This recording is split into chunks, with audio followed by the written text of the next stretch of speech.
নমস্কাৰ ষ্টুডিঅ'ত মই স্মৃতিপ্ৰিয়া আপোনালোকে চাই আছে অন্তৰংগ আলাপ অনুষ্ঠান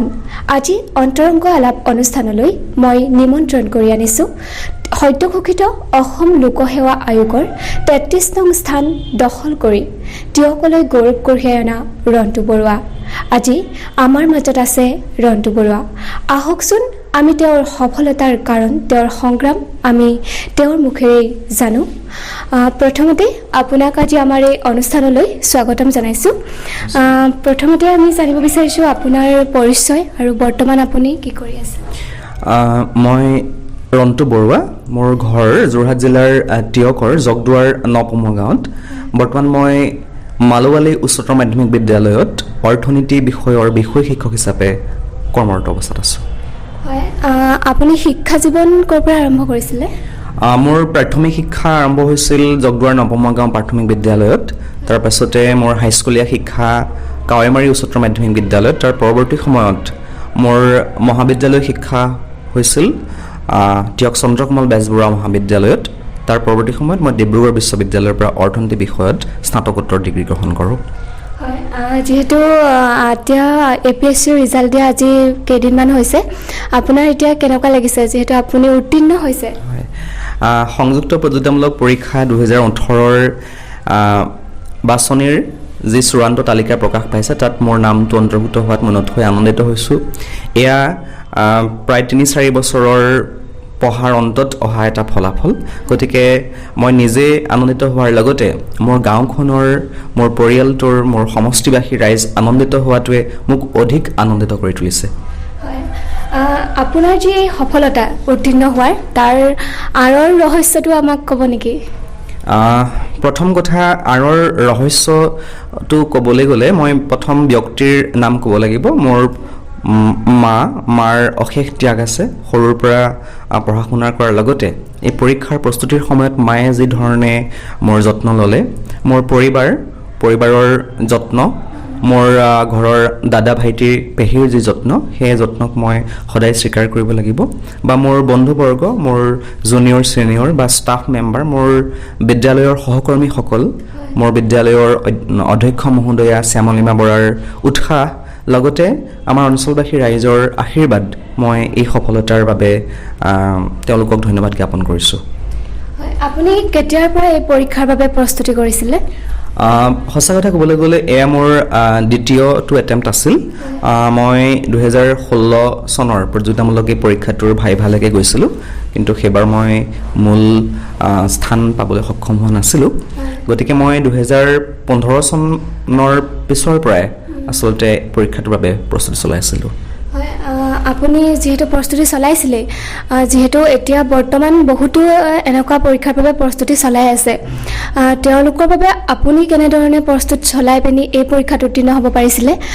যদি সেইখিনি কথা কয় হয়তো তেওঁলোক বহুখিনি উপকৃত হ'ব বুলি আমি ভাবিছোঁ এই সম্পৰ্কত মই এটা কথা ক'ব খুজিছোঁ যে যিসকল নতুনকৈ এই পৰীক্ষাত অৱতীৰ্ণ হ'বৰ কাৰণে প্ৰস্তুতি চলাব বিচাৰে তেওঁলোকে আৰম্ভ কৰিব লাগে NCERT টেক্সট বুকছবিলাক অধ্যয়নৰ যোগেদি তেওঁলোকে ক্লাছ 6 বা ক্লাছ 5 মানৰ পৰাই NCERT টেক্সট বুকখিনি পঢ়িবলৈ লওক ইয়াৰ উপৰি তেওঁলোকে কিছু ষ্টেণ্ডাৰ্ড টেক্সট বুক এই কম্পিটিটিভ এক্সামৰ কাৰণে বিশেষভাৱে প্ৰস্তুত কৰা টেক্সট বুক তেওঁলোকে অধ্যয়ন কৰিব লাগিব বিভিন্ন ধৰণৰ ষ্টেণ্ডাৰ্ড টেক্সট বুকৰ সম্পৰ্ক যদি ক'ব লগা হয় তেতিয়াহ'লে আমি ক'ব লাগিব যে M লক্ষ্মীকান্তৰ ইণ্ডিয়ান পলিটিক সেইখনৰ অবিহনে আচলতে পৰীক্ষাটোৰ সম্পূৰ্ণ নহ'ব ইয়াৰ উপৰি আমি বুৰঞ্জীৰ বহুত প্ৰশ্ন পাওঁ এই পৰীক্ষাটোৰ ক্ষেত্ৰত গতিকে বুৰঞ্জীৰ ক্ষেত্ৰত যদি আমি ক'বলগীয়া হয় তেতিয়াহ'লে সতীশ চন্দ্ৰ বা বিপান চন্দ্ৰৰ বুৰঞ্জীৰ কিতাপকেইখন তাৰপিছতে স্পেকট্ৰামৰ মডাৰ্ণ ইণ্ডিয়ান হিষ্ট্ৰী সেই কিতাপকেইখন বা অসমৰ পাৰ্চপেক্টিভত যিবিলাক প্ৰশ্ন অৱতাৰণা হয় অসম ইয়েৰ বুক মনোৰমা ইয়েৰ বুক সেইসমূহে যথেষ্টখিনি সহায় কৰে গতিকে অধ্যয়নৰ আচলতে একাগ্ৰতাৰে অধ্যয়ন কৰি কিতাপ কিন্তু যথেষ্টখিনি পঢ়িব লাগিব আৰু ইয়াৰ উপৰি আজিকালি বিভিন্ন একাডেমিক ইউটিউব চেনেলবিলাক খুলিছে আন একাডেমি হওক বা বেদিক একাডেমি হওক সেইসমূহ কৈ অহা ছাত্ৰ ছাত্ৰীসকলক যথেষ্ট সহায় কৰিব পাৰি বুলি মোৰ বিশ্বাস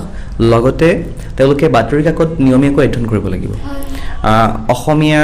বাতৰি কাকত অধ্যয়ন কৰাৰ উপৰিও অসম প্ৰতিযোগিতামূলক পৰীক্ষাৰ কাৰণে তেওঁলোকে আছাম ট্ৰিবিউনখন ৰেগুলাৰ পঢ়ক, Assam ট্ৰিবিউনৰ editorial পেজটো regular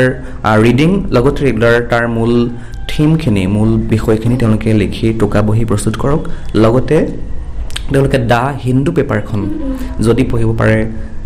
the sentinel পেপাৰখন যদি পঢ়িব পাৰে, নেশ্যনেল যিবিলাক ইছ্যু আছে সেইসমূহ বুজাত সহায় হ'ব বুলি মই ভাবোঁ। আপুনি আৰু এটা মই কথা জানিব বিচাৰিছোঁ আপোনাৰ পৰা। কিছুমানে হয়তো ভাবে হয়তো কিছুমানৰ মেট্ৰিক পৰীক্ষাত মাৰ্কছটো কম হ'ব পাৰে বা হাই ছেকেণ্ডেৰীটো কম হ'ব পাৰে, কিন্তু তেওঁলোকে ভাবে মই এইটো পৰীক্ষা দিব নোৱাৰিম। তেনেকুৱা কিবা কথা আছে নেকি এই পৰীক্ষাত? ধৰণৰ কোনো কথা নাই। আচলতে সংযুক্ত প্ৰতিযোগিতামূলক পৰীক্ষা অসম লোকসেৱা আয়োগ বা ভাৰতীয় লোকসেৱা আয়োগে যি পৰীক্ষাবোৰ পাতে, UPSC যি পৰীক্ষা পাতে, তাত মিনিমাম কোৱালিফিকেশ্যন হৈছে গ্ৰেজুৱেশ্যনো কোনো ফাৰ্ষ্ট ক্লাছ বা ছেকেণ্ড ক্লাছ কোনো নিৰ্দিষ্ট ধৰণৰ পাৰ্চেণ্টেজ বান্ধি নিদিয়ে। গতিকে নিম্নতম গ্ৰেজুৱেশ্যনটো লাগে আৰু মেট্ৰিক বা হাই ছেকেণ্ডেৰীৰ মাৰ্কছটোৰ কথা ইয়াত প্ৰাসংগিক নহয়। কিন্তু এটা কথা ক'বই লাগিব যে ভাল ছাত্ৰ ছাত্ৰীখিনিৰ হাইস্কুল বা হাই ছেকেণ্ডেৰী মাৰ্কছটো সাধাৰণতে বেছি ভাল হয়। গতিকে মই ক'ব খুজিছোঁ যে গ্ৰেজুৱেশ্যনটো মিনিমাম কোৱালিফিকেশ্যন,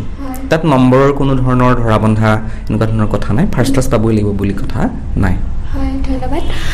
আৰু এটা কথা জানিব বিচাৰিছোঁ, যিহেতু আপুনিও এজন গাঁৱৰ হয় আৰু আমি বিশেষকৈ গাঁৱৰ যিসকল মানুহ তেওঁলোকে এই পৰীক্ষাটোৰ সম্পৰ্কে ইমানখিনি জ্ঞাত নহয়, যাৰ বাবে যিসকল ছাত্ৰ ছাত্ৰী তেওঁলোকে এই পৰীক্ষাটোৰ পৰা বহুখিনি মানে কথা জানিব নোৱাৰে। বৰ্তমান সময়ত অৱশ্যে ছ'চিয়েল মিডিয়াৰ যোগেদি জানিব পাৰিছে, তথাপিও তেওঁলোকৰ বাবে যদি আপুনি কয় যে প্ৰথম ফৰ্ম ফিল আপৰ পৰা আদি কৰি কেনেদৰে পৰীক্ষাটোৰ কাৰণে যিটো প্ৰচেছ হয় আপুনি এক্সামটো দিয়ালৈকে, সেই প্ৰচেছটো যদি আপুনি অলপ কৈ দিয়ে। ধন্যবাদ, বৰ ভাল প্ৰশ্ন কৰিছে আপুনি। যে আমাৰ গ্ৰাম্যাঞ্চলৰ ছাত্ৰ ছাত্ৰীসকলৰ সজাগতাৰ অভাৱ, সেইকাৰণে তেওঁলোকে আমাৰ প্ৰতিভা থাকিও বা মেধা থাকিও বা এই পৰীক্ষাত অৱতীৰ্ণ হোৱাৰ যিখিনি যোগ্যতা আছে সেইখিনি থাকিও কিন্তু তেওঁলোকে পৰীক্ষাত নবহে। আৰু এটা আছে কথাটো হ'ল এটা এক্সাম ফবিয়া বুলি এটা কথা আছে, যে তেওঁ এক্সামটো বৰ টান হ'ব, আমি দিব পাৰিম নেকি, আমি দিব নোৱাৰিম, বা এপিয়াৰ হ'লে কি হ'ব, আমি নাপাম, এনেকুৱা ধৰণৰ এটা ভ্ৰান্ত ধাৰণা আমাৰ ছাত্ৰ ছাত্ৰীসকলৰ মাজত, নিগেটিভ ধাৰণা ছাত্ৰ ছাত্ৰীৰ মাজত থকা দেখা যায়। এতিয়া গোটেই প্ৰক্ৰিয়াটো এনেকুৱা ধৰণৰ যে তেওঁলোকে গ্ৰেজুৱেশ্যন কৰাৰ আগৰ পৰাই আচলতে প্ৰিপেৰেশ্যন কৰিব লাগে। ইয়াত হাই ছেকেণ্ডেৰী বা ডিগ্ৰী পঢ়ি থকাৰ সময়ৰ পৰাই তেওঁলোকে সচেতনভাৱে এই পৰীক্ষাটোৰ কাৰণে প্ৰস্তুত যদি চলায় তেতিয়াহ'লে পৰীক্ষাটো সহজ হ'ব। আপুনি যিটো প্ৰশ্ন কৰিছে যে পৰীক্ষাৰ যিটো প্ৰক্ৰিয়া, সেই প্ৰক্ৰিয়াটো সম্পৰ্কত যদি মই ক'ব খোজোঁ তেতিয়াহ'লে ক'ব লাগিব যে ইয়াত 3টা ষ্টেপত হয়। প্ৰথম ষ্টেপটোক কোৱা হয় প্ৰেলিমিনাৰী। আমি যিটো মাধ্যমত যিটো পদ্ধতিৰে পৰীক্ষা দিছিলোঁ সেই পদ্ধতিত প্ৰিলিমিনাৰী পেপাৰ আছিল দুখন পেপাৰৰ মুঠ নম্বৰ আছিল 200কৈ 400 নম্বৰ, আৰু আটাইখিনি প্ৰশ্নৰ আছিল objective type, multiple choice question, 4টাকৈ অপশ্যন থাকে। আৰু এখন পেপাৰ GS পেপাৰ, জেনেৰেল ষ্টাডিজৰ পেপাৰ, সেই পেপাৰখনৰ 200 নম্বৰ, আৰু এখন আছিলে নিজৰ অপশ্যনেল পেপাৰ, যিকোনো ছাবজেক্ট আমি ল'ব পাৰোঁ। তাৰ বিভিন্ন ছাবজেক্ট APSCয়ে দিয়ে, মোৰ এডুকেশ্যন আছিল। কিন্তু বৰ্তমান যিটো নতুন পদ্ধতি আনিছে সেই পদ্ধতিটোত কিন্তু অকণমান সলনি হৈছে। এতিয়াৰ পৰা 2019-20 চনৰ পৰা যিটো পৰীক্ষা হ'ব বা 21 যিটো প্ৰিলিমিনাৰী হ'ব, সেই পৰীক্ষাটোত প্ৰিলিমিনাৰী এক্সাম পেপাৰ দুখনেই আছে, কিন্তু প্ৰথমখন হৈছে GS পেপাৰ, ছেকেণ্ডখন হৈছে aptitude test, general aptitude test. সেই এপ্টিটিউড টেষ্টখনৰ পেপাৰখন 33% পালে হয়, দেন কোৱালিফাইং পেপাৰ হ'ব, আৰু তাৰ যিটো মাৰ্কছ সেইটো ইমান কাউণ্ট নহ'ব, কিন্তু কোৱালিফাইং মাৰ্কছটো পাবই লাগিব, মিনিমাম 33%। আৰু আনখন হৈছে GS পেপাৰ। গতিকে GS পেপাৰত Indian polity, Indian history, Indian geography, Indian economy আৰু জেনেৰেল নলেজৰ কথাবোৰ তেওঁলোকে সুধিব। তাৰপিছত প্ৰিলিমিনাৰী এক্সাম কোৱালিফাই কৰাৰ পিছত মেইনছ এক্সাম হয়, আৰু মেইনছ এক্সামটো APSC বা UPSC সাধাৰণতে এনেকুৱা ধৰণে পাতে যে যিমান পোষ্ট থাকে তাৰ 10 টাইমছ, অলমষ্ট 10 টাইমছ বা অলপ বেছিকৈ তেওঁলোকে কেণ্ডিডেট ৰাখে। যিমানখিনি প্ৰিলিমিনাৰীত এপিয়াৰ হয় পোষ্টৰ 10 গুণহে ৰাখে। গতিকে 10 গুণ ৰখাৰ পিছত তেওঁলোকে সেই পৰীক্ষাটো দিব পাৰে, আৰু সেই পৰীক্ষাটো গোটেইটো ছাবজেক্টিভ হয়। তাত লং কুৱেশ্যন থাকে, শ্বৰ্ট কুৱেশ্যন থাকে, ভেৰি শ্বৰ্ট কুৱেশ্যন থাকে, অবজেক্টিভ টাইপ নাথাকে। তাত 2 পৰা 2, 5 তাৰপিছতে 10, 16 আনকি 50 নম্বৰ প্ৰশ্নও তেওঁলোকে পাব পাৰে আমি যি ধৰণে পৰীক্ষাত অৱতীৰ্ণ হৈছিলোঁ মেইনছত তাত আছিলে মুঠ নম্বৰ আছিল 1400 নম্বৰ 1400 নম্বৰৰ কাৰণে আমি পৰীক্ষা দিছিলোঁ 6খন পেপাৰ প্ৰথম পেপাৰ আছিলে জিএছ পেপাৰ তাত 300 নম্বৰ 3 ঘণ্টাত ইণ্টাৰেষ্টিং কথা 300 নম্বৰ 3 ঘণ্টাতে কৰিব লাগিব আৰু আন এখন আছিলে জেনেৰেল ইংলিছ সেইখনো 300 নম্বৰ 3 ঘণ্টাত তাৰপাছতে অপচনেল ছাবজেক্ট দুটা আছিল সেই দুটা নিজৰ চইচত ল'ব পাৰি তাত দুখনকৈ দুটা অপচনেল ছাবজেক্টৰ 4খন পেপাৰ দুখনকৈ 200 অৰ্থাৎ 800 নম্বৰ ইফালে 300 600 আৰু ইফালে 800 মুঠতে হ'ল 1400 নম্বৰ এই 1400 নম্বৰৰ পৰীক্ষাটো কিন্তু এতিয়া সলনি হ'ল বৰ্তমান যেটো পদ্ধতি সেই পদ্ধতিটোত যেটো 1400 নম্বৰ হেতু 2000 নম্বৰলৈ বৃদ্ধি হ'ল আৰু পেপাৰৰ সংখ্যাও বাঢ়িলে এতিয়া পেপাৰৰ সংখ্যা এখন তেওঁলোকে দিব লাগিব কম্পালসৰি এছে পেপাৰ এখন আহিলে তাৰপিছতে জিকে পেপাৰ 5খন হ'ল আৰু এখন পেপাৰ অপচনেল পেপাৰ তাত দুখন পেপাৰ আছে গতিকে অপচনেল এটা সাবজেক্টৰ দুখন পেপাৰকে ধৰি জিএছৰ 5খন আৰু এখন কম্পালসৰি এছে পেপাৰ এতিয়া 8খন পেপাৰৰ মুঠ 2000 নম্বৰ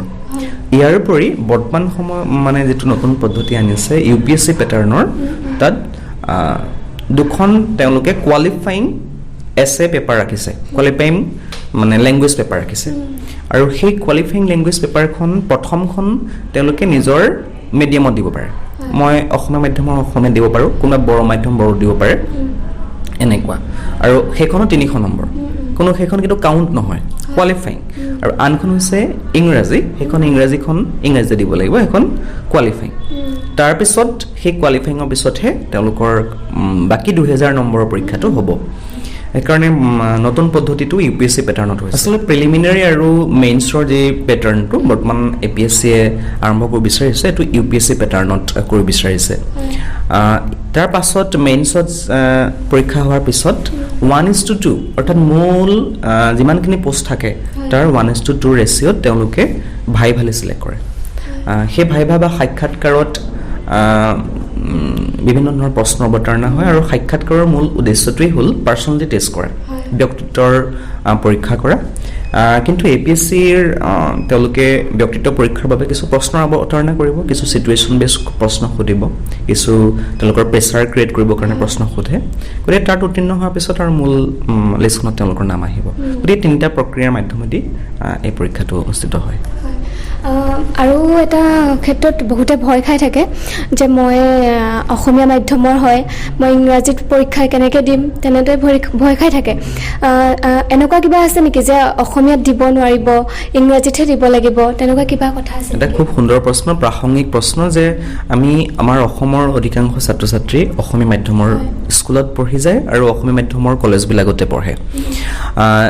আসলতে তেওঁলোকৰ এটা মিডিয়ামৰ প্ৰবলেম এটা কথা ওলাই থাকে কিন্তু মই এটা কথা ক'ব বিচাৰিছো যে এই পৰীক্ষাটো যদি কোনোবাই দিব বিচাৰে অসমীয়াটো দিব পাৰে পৰীক্ষা তেওঁলোকে মূল পৰীক্ষা অসমীয়াত লিখিব পাৰে আৰু অসমীয়াত লিখি স্থান পোৱা বহুত আছে কিন্তু এটা কথা যে তেওঁলোকে যদিহে ইংৰাজীত লিখে তেতিয়াহ'লে তেওঁলোকৰ সুবিধা হয় এই কাৰণে যে ইংৰাজী ভাষাৰ মেবিলাক যিবোৰ ষ্টাডি মেটেৰিয়েল হওক বা গুগলতে হওক সেইখিনি বেছিকৈ পোৱা যায় কাৰণ অসমীয়াত কণ্টেণ্টখিনি পাবলৈ মানে অসুবিধা হোৱাৰ বাবে সেইকাৰণে ইংৰাজীটো ল'লে ভাল হয় খালি মই এটা কথা ক'ব কৈছোঁ যে অসমীয়াত লিখিলে কম নম্বৰ পাম বা আমাৰ অসমীয়া মাধ্যমৰ পৰা যোৱা ষ্টেণ্ডাৰ্ড ইংলিছ নহ'ব নেকি আমি কম নম্বৰ পাম নেকি বা আমি পিছ পৰা নেকি এনেকুৱা ধৰণৰ ধাৰণাবোৰ আমি নোলোৱাটোৱেই ভাল কাৰণ মই অসমীয়া মাধ্যমৰ স্কুলত পঢ়িছোঁ আৰু মই প্ৰাথমিক বিদ্যালয়ৰ পৰা মহাবিদ্যালয়লৈকে ডিগ্ৰী 3rd ইয়াৰলৈকে মই অসমীয়া মাধ্যমতে পঢ়িছোঁ অৱশ্যে মাষ্টাৰ ডিগ্ৰী ইংৰাজীটো স্বাভাৱিকতা আহিছে সেইটো স্বাভাৱিক কথা সেইকাৰণে মই এটা কথা ক'ব বিচাৰিছোঁ যে কোনো ষ্টেণ্ডাৰ্ড ইংলিছৰ প্ৰয়োজন নাই আৰু বৰ্তমান সময়ত মোৰ ধাৰণা বা মোৰ বিশ্বাস যে অতি সহজকৈ বুজাব পৰাটোহে ষ্টেণ্ডাৰ্ড অসমীয়া মাধ্যমৰ পৰা যোৱা ছাত্ৰ ছাত্ৰীয়ে কোনো টান ইংলিছ লিখিব নোৱাৰে সঁচা কথা বা টান ইংলিছ ক'ব নোৱাৰে সঁচা কথা কিন্তু তেওঁলোকে চেষ্টা কৰিলে খুব ভাল ইংলিছ লিখিব পাৰে আৰু খুব সহজকৈ লিখিব পাৰে গতিকে সেইকাৰণে প্ৰিপেৰেশ্যন কৰিলে তেওঁলোকে প্ৰেক্টিছ কৰিব লাগিব আৰু প্ৰেক্টিছ কৰিলে তেওঁলোকে আচলতে প্ৰেক্টিছ মেক্স মেনছ পাৰফেক্ট বুলি কয় যে গতিকে অলপ কষ্ট কৰিলে নিশ্চয় অসমীয়া মাধ্যমৰ ছাত্ৰ ছাত্ৰীখিনিয়েও এই ক্ষেত্ৰত কৃতকাৰ্য লাভ কৰিব আপোনাৰ পৰা জানি ভাল লাগিল কাৰণ বহুতে এই ক্ষেত্ৰত জানিব বিচাৰে সেইটো কাৰণে ময়ো সুধিলোঁ আপুনি অসমীয়াতে দিছিলে নে ইংৰাজীত দিছিলে মই আচলতে ইংৰাজীতে দিছোঁ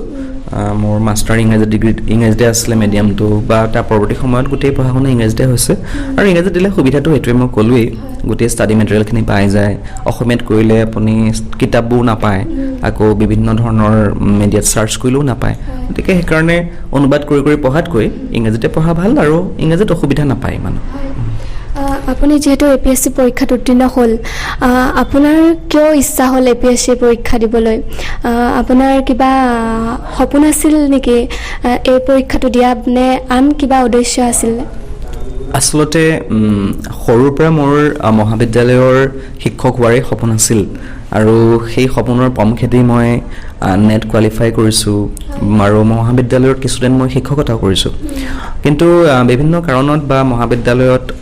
পাব পৰাকৈ বৰ্তমান যিটো ধৰণৰ নিৰ্ধাৰণ কৰা মূল্যাংকন সেই ব্যৱস্থাত তাত নপৰাৰ বাবে মই বহুবোৰ ইণ্টাৰভিউ দিছোঁ মহাবিদ্যালয়ৰ পদৰ বাবে প্ৰবক্তাৰ পদৰ বাবে কিন্তু মই পোৱা নাই তাৰ মাজতে মই 2015 চনৰ পিছত এনেকুৱা একাডেমিক এডমিনিষ্ট্ৰেটিভ পৰীক্ষাবিলাক দিব পাৰি নেকি মনলৈ ভাৱ এটা আহিছিল আৰু প্ৰথমতে মই আচলতে দি চাওঁ বুলি দিছিলোঁ যে বহি চাওঁ পৰীক্ষাটো কেনেকুৱা হয় তাৰ পৰৱৰ্তী সময়ত সেইবাৰ মই ভাইভালৈকে গ'লোঁ তাৰ পৰৱৰ্তী সময়ত মই এইটোতে আহিব পাৰি বুলি ভাবিছোঁ আৰু ভাবি পেলাই এইবাৰ এপিয়াৰ হ'লোঁ আৰু স্থান পাইছোঁ আৰু হয় আৰু আপোনাৰ এই ক্ষেত্ৰত যিহেতু পৰিয়ালে অনুপ্ৰেৰণা দিছেই লগতে সহায় সহযোগিতা কৰিছে তথাপিও তাৰ মাজতো আপুনি আৰু কাৰোবাক আমাৰ এই মজিয়াত কৃতজ্ঞতা জনাব বিচাৰিব নেকি সঁচা কথা কৃতজ্ঞতা জনাবলৈ আচলতে মোৰ ভাষা নাই কিছু লোকক মই সকলোৰে নাম ল'বলৈ হয়তো সুবিধা নাপাম বা থাকি যাব পাৰে প্ৰথম কৃতজ্ঞতা মই জনাম মোৰ প্ৰাথমিক বিদ্যালয়ৰ শ্ৰদ্ধাৰ শ্ৰীযুত বংশীধৰ বৰুৱা ছাৰক তেওঁৰ যিটো মাৰ্গদৰ্শন বা তেওঁৰ যি প্ৰাথমিক বিদ্যালয়ৰ শিক্ষা মোক প্ৰদান কৰিলে বা অসমীয়া ভাষাৰ যিখিনি মোক আচলতে অসমীয়া ভাষা জানিলে বাকী ভাষা জানিবলৈ সহজ আৰু ছাৰৰ ভাষাৰ জ্ঞান বা ইংৰাজীৰ আৰম্ভণিটো ছাৰে মোক কৰিছিলে গতিকে মই ছাৰক আন্তৰিক কৃতজ্ঞতা জনাবই লাগিব তাৰপাছতে মোৰ মাধ্যমিক বিদ্যালয়ৰ শিক্ষকসকল বা মোৰ কাৱৈমাৰী উচ্চতৰ মাধ্যমিক বিদ্যালয়ৰ মোৰ ছাৰ বাইদেউসকলে যথেষ্ট অৰিহণা যোগাইছিল শ্ৰদ্ধাৰ মোহন গগৈ ছাৰৰ পৰা মই ইংৰাজী ব্যাকৰণ শিকিছিলোঁ আৰু তেওঁৰ পৰা শিকা ইংৰাজী ব্যাকৰণৰ শিক্ষাৰেই মই আচলতে পৰীক্ষা দিছোঁ ইংৰাজী ব্যাকৰণৰ বহুত প্ৰশ্ন আহে তাৰ পৰৱৰ্তী সময়ত আচলতে মোৰ টিউশ্যন কৰিছিলোঁ ৰীতা বৰা বাইদেৱে ৰীতা বৰা বাইদেউৰ পৰা মই যথেষ্টখিনি ইংৰাজীত উপকৃত হৈছিলোঁ ৰঞ্জিত দত্ত ছাৰ প্ৰশান্ত কুমাৰ দাস ছাৰ তাৰপিছত কলেজৰ ছাৰসকলৰ কথা ক'বলৈ গ'লে নৰেন শইকীয়া ছাৰৰ কথা ক'বই লাগিব মোৰ মহাবিদ্যালয়ৰ শিক্ষা জীৱনত প্ৰবীণ শৰ্মা ছাৰ জেন্তুমণি ফুকন ছাৰ কেশৱ হাজৰিকা ছাৰৰ যথেষ্ট অৱদান আছে আৰু ইয়াৰ উপৰি আচলতে এটা ডাঙৰ সপোন দেখাৰ কাৰণে শিকোৱা এজন মানুহ আছিলে জেন্তুমণি ফুকন ছাৰ তেওঁ ইতিমধ্যে বিয়োগ ঘটিছে যোগেশ্বৰ বৰা CKB কলেজৰ প্ৰিন্সিপাল ছাৰ তেওঁৰ মোৰ জীৱনত কিছু অৱদান আছে গতিকে ইউনিভাৰ্চিটিৰ বিনয় গোস্বামী ছাৰৰ অৱদান আছে গতিকে আৰু মোৰ জুনিয়ৰ্ছ বহু ছিনিয়ৰ্ছে মোক উৎসাহিত কৰিছে আৰু বৰ্তমান মই যিখন আচলতে উচ্চতৰ মাধ্যমিক বিদ্যালয়ত স্নাতকোত্তৰ শিক্ষক হিচাপে কৰ্মৰত অৱস্থাত আছোঁ সেই বিদ্যালয়খনৰ অধ্যক্ষা মহোদয়া শ্যামলিমা বৰা বা মোৰ ষ্টাফৰ মঞ্জুমণি বৰা বাইদেউ বা অন্যান্য সকলো ষ্টাফৰ মেম্বাৰে মোৰ যিধৰণে উৎসাহ দিয়ে আচলতে মই সকলোৰে প্ৰতি কৃতজ্ঞ যিসকল বৰ্তমান ছাত্ৰ ছাত্ৰীয়ে এই পৰীক্ষাৰ বাবে প্ৰস্তুত চলাই আছে তেওঁলোকৰ বাবে আপুনি তেওঁলোকৰ উপযোগী হোৱাকৈ কেইখনমান গ্ৰন্থৰ নাম ক'ব নেকি যিকেইখন পঢ়িলে এই পৰীক্ষা দিবলৈ তেওঁলোক উপকৃত হ'ব কথা প্ৰসংগত মই ইয়াৰ আগতে কেইখনমান কিতাপৰ নাম মেনশ্যন কৰিছোঁৱেই তথাপিতো মই ছাত্ৰ ছাত্ৰীসকলৰ উপকৃত হোৱাকৈ কেইখনমান কিতাপৰ নাম ক'ব খুজিছোঁ এই পৰীক্ষাবিলাকত সাধাৰণতে ইণ্ডিয়ান কনষ্টিটিউশ্যনৰ প্ৰায়বোৰ প্ৰশ্ন আহে বহুবোৰ প্ৰশ্নৰ উত্তৰ পাব পৰা এখন কিতাপ হৈছে M লক্ষ্মীকান্তৰ ইণ্ডিয়ান পলিটি আমাৰ বহুখিনি এইটো সচেতনসকলে জানে ইয়াৰ উপৰি ইণ্ডিয়ান হিষ্ট্ৰীৰ এনচিয়েণ্ট ইণ্ডিয়ান হিষ্ট্ৰী বা মেডিয়েভেল ইণ্ডিয়ান হিষ্ট্ৰী বা মডাৰ্ণ ইণ্ডিয়ান হিষ্ট্ৰীৰ কাৰণে সতীশ চন্দ্ৰৰ বিপান চন্দ্ৰৰ কিতাপখন আৰু মডাৰ্ণ ইণ্ডিয়ান হিষ্ট্ৰীৰ কাৰণে তেওঁলোকে স্পেক্ট্ৰাম কিতাপখন খুব ভাল বুলি মই ভাবোঁ ইয়াৰ উপৰি অসমৰ বুৰঞ্জীৰ কাৰণে যিহেতু অসম লোকসেৱা আয়োগৰ বহু প্ৰশ্ন অসম ৰিলেটেড সেইকাৰণে প্ৰিয়ম গোস্বামীৰ হিষ্ট্ৰী অফ আছাম সেই কিতাপখন তেওঁলোকে ল'ব পাৰে বা এই comprehensive history of Assam SL Barua Swarnalata Barua বাইদেউৰ কিতাপখন খুব ভাল এডৱাৰ্ড গেটৰ আছাম হিষ্ট্ৰী সেই কিতাপখনো তেওঁলোকে চাব পাৰে ইয়াৰ উপৰি অসমৰ জিঅ'গ্ৰাফিৰ কাৰণে আছাম এ জিঅ'গ্ৰাফিকেল প্ৰফাইল তাহেৰেন আহমেদ সেই কিতাপখন খুব ভাল যদিও বা তথ্যসমূহ অলপ পুৰণা তথাপিতো কনচেপচুৱেলি কিতাপখন খুব ভাল মাজিদ হুছেইনৰ জিঅ'গ্ৰাফিখন খুব ভাল কিতাপ সেইখন জিঅ'গ্ৰাফি পাৰ্টৰ কাৰণে প্ৰায় হৈ যায় তাৰপিছতে ইণ্ডিয়ান ইকনমি বহুত প্ৰশ্ন সোধে ইণ্ডিয়ান ইকনমিৰ কাৰণে ৰমেশ সিঙৰ কিতাপখনে আটাইতকৈ বেষ্ট তাত চুটি কৈ আছে কনচেপ্টখিনি সকলোখিনি কভাৰ কৰিছে তাৰপিছতে আছাম ইয়াৰ বুক শান্তনু কৌশিক বৰুৱা ছাৰৰ আছাম ইয়াৰ বুকখন খুবেই ভাল ইংৰাজী মাধ্যম বা অসমীয়া মাধ্যম দুইটাতে ওলাইছে কিতাপখন তাৰপিছতে এতিয়া এখন কিতাপ ওলাইছে general studies manual for Assam civil service examination Das and Dutta বুলি খুব ভাল হৈছে অসম ৰিলেটেড বহুত তেওঁলোকে কভাৰ কৰিছে ইয়াৰ উপৰি আন এখন ওলাইছে বৈশ্য বুলি এজন লিখিছে an introduction to Assam general knowledge এখন খুব ভাল হৈছে যিখনত অসম সম্পৰ্কীয় বহুবিলাক তথ্য পাব তাৰপিছত জেনেৰেল নলেজৰ কাৰণে আৰিহান্ট আৰু লুচেণ্ট পাব্লিকেশ্যনৰ কিতাপ দুখন তেওঁলোকে এইসমূহ ষ্টেণ্ডাৰ্ড টেক্সট বুকৰ উপৰিও যদি যিসকলে এপিআৰ বিচাৰে তেওঁলোকে যোজনাখন চাব পাৰে তাৰপিছতে কম্পিটিটিভ ছাকচেছ ৰিভিউ যিখন মেগাজিন সেইখন তেওঁলোকে চাব পাৰে ইয়াৰ পৰা আটাইতকৈ ইম্পৰ্টেণ্ট হৈছে নিউজ পেপাৰ ষ্টাডি তেওঁলোকে আছাম ট্ৰিবিউনখন অসম লোকসেৱা আয়োগৰ প্ৰতিযোগিতাত বহিবলৈ বিচৰাসকলে পঢ়িবই লাগে নিয়মিতভাৱে পঢ়িব লাগে দ্য হিন্দুখন তেওঁলোকে চাব পাৰে ইতিমধ্যে মই মেনশ্যন কৰিছোৱেই গতিকে এইখিনি কিতাপ আছে লগতে NCERTৰ কিতাপখিনি বা SCERTৰ কিতাপখিনি অসমীয়া মাধ্যম হওক বা ইংৰাজী মাধ্যম হওক তেওঁলোকে নিয়মিত চাওক আৰু অলপ কষ্ট কৰিলে আচলতে এনেকুৱা পৰীক্ষাবিলাকত সহজ হয় মূল কথাটো হৈছে কনফিডেন্স বিল্ডিং প্ৰথম কনফিডেন্সটো আহিবৰ কাৰণে আমাৰ অধ্যয়নটো অলপ ডিপ কৰিব লাগিব গতিকে ছাত্ৰ ছাত্ৰীসকলে যিখিনি নতুনকৈ এপিআৰ বিচাৰে তেওঁলোকে আচলতে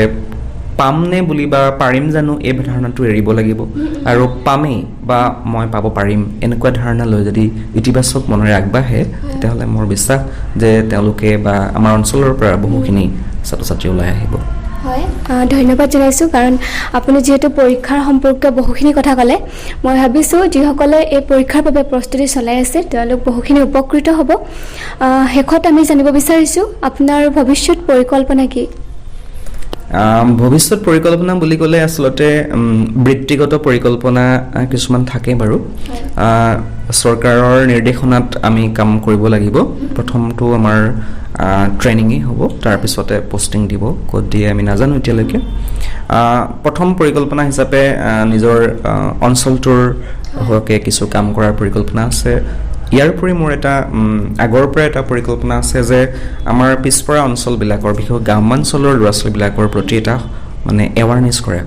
এনেকুৱা ধৰণৰ এইটো পৰীক্ষাই নহয় যিকোনো ধৰণৰ কম্পিটিটিভ এক্সামবিলাকত বহিব পৰা যিটো এক্সাম ফবিয়া আছে সেইটো নাইকিয়া কৰাৰ যদি মই কিবা এটা কৰিব পাৰোঁ মোৰ যোগেদি তেতিয়াহ'লে মই সুখী হ'ম তেওঁলোকৰ মানে কাউন্সেলিঙৰ অভাৱ আছে ছাত্ৰ ছাত্ৰীসকলে ডিগ্ৰী লেভেলৰ পৰা বা হায়াৰ ছেকেণ্ডেৰী লেভেলৰ পৰাই এই পৰীক্ষাটোত বহিব পৰাকৈ সচেতন হৈ আগবাঢ়িব নিবিচাৰে বা আগবঢ়াৰ পৰিৱেশটো অহা নাই আমাৰ অঞ্চলত গতিকে মই সেই দিশত কিছু কাম কৰাৰ হাবিয়াস আছে লগতে আমাৰ অঞ্চলটোৰ বা ছাত্ৰ ছাত্ৰীখিনিৰ শৈক্ষিক উত্তৰণত কিবা এটা যদি কৰিব পাৰোঁ তেনেকুৱা মোৰ মনৰ হেঁপাহ এটা আছে ধন্যবাদ জনাইছোঁ আজি আপোনাৰ এই মূল্যৱান সময়খিনি আমাক দিয়াৰ বাবে আৰু ভৱিষ্যতলৈও আপোনাক আকৌ লগ পাম বুলি ভাবিছোঁ যেতিয়া আপুনি নতুনকৈ জইন কৰিব তাৰপিছতো আপোনাৰ আমি লগ হ'ম আজি আমাৰ এই অনুষ্ঠানৰ পৰা আপোনাক বিদায় দিছোঁ শেষত আপুনি আৰু কিবা ক'ব বিচাৰে এনেধৰণে খবৰৰ এই মঞ্চলৈ নিমন্ত্ৰণ কৰি আনি মোক এই দুআষাৰ কোৱাৰ সুযোগ দিয়াৰ বাবে মই খবৰৰ লগত জড়িত সমূহ কৰ্মকৰ্তাক আন্তৰিক ধন্যবাদ জ্ঞাপন কৰিছোঁ আৰু মই আশা ৰাখিছোঁ যে অনাগত দিনবিলাকত ৰাইজৰ হকে কাম কৰাৰ বাবে সকলোৱে যাতে মোক আশীৰ্বাদ আৰু মৰম যাচে ধন্যবাদ ধন্যবাদ ময়ো এই অনুষ্ঠানৰ পৰা বিদায় লৈছোঁ